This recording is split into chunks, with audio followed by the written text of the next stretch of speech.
kitamu na ya ukweli, ni ahadi nilipata zamani, baada ya Bwana Yesu kufufuka na kuonyesha nguvu zake.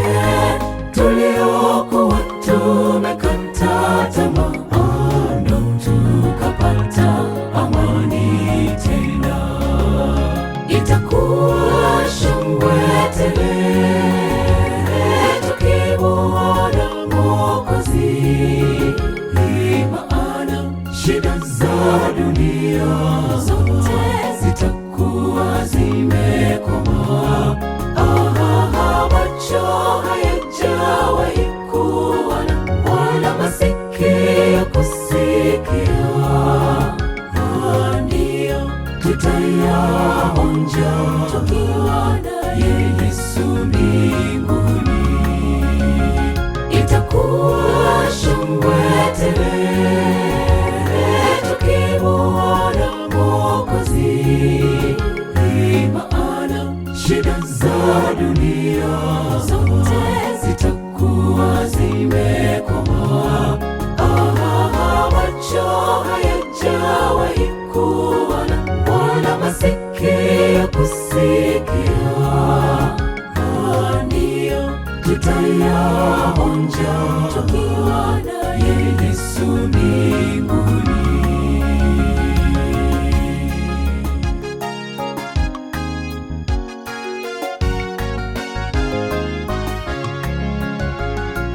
Waweza kuwa na mashaka moyoni kwamba Yesu hatarudi kamwe, japo dalili zote zaonyesha Yesu yu karibu kuwasili.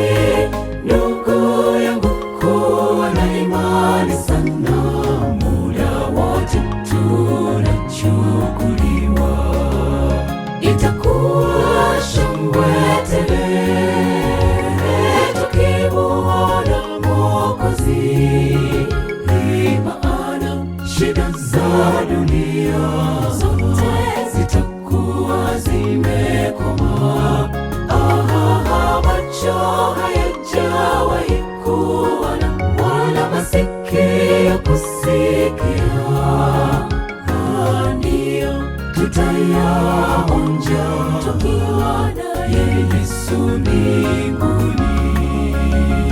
Itakuwa shangwe tele tukimuona Mwokozi, maana shida za dunia zote zitakuwa zimekoma.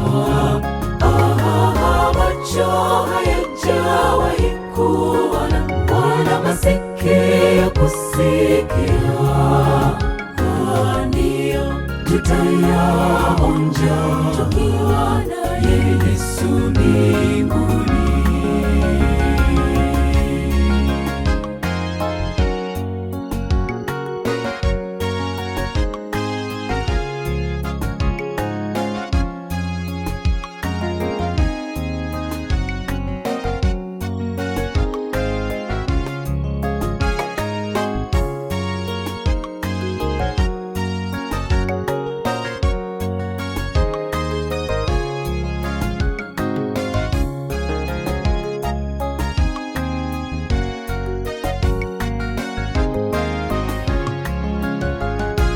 Mfano wa Yesu wa kufufuka wanifanya niwe na matumaini, hata nikilala kwa mauti, mwisho wa yote nitafufuka.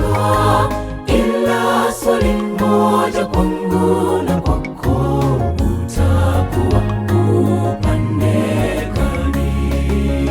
Itakuwa shangwe tele tukimuona Mwokozi, maana shida za dunia zote zitakuwa zimekoma.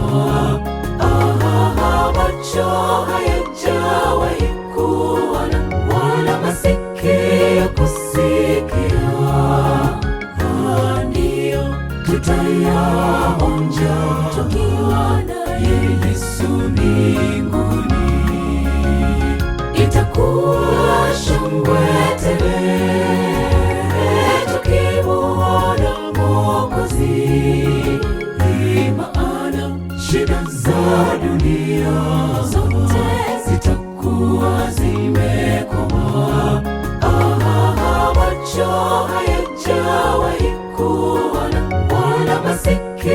kusikia,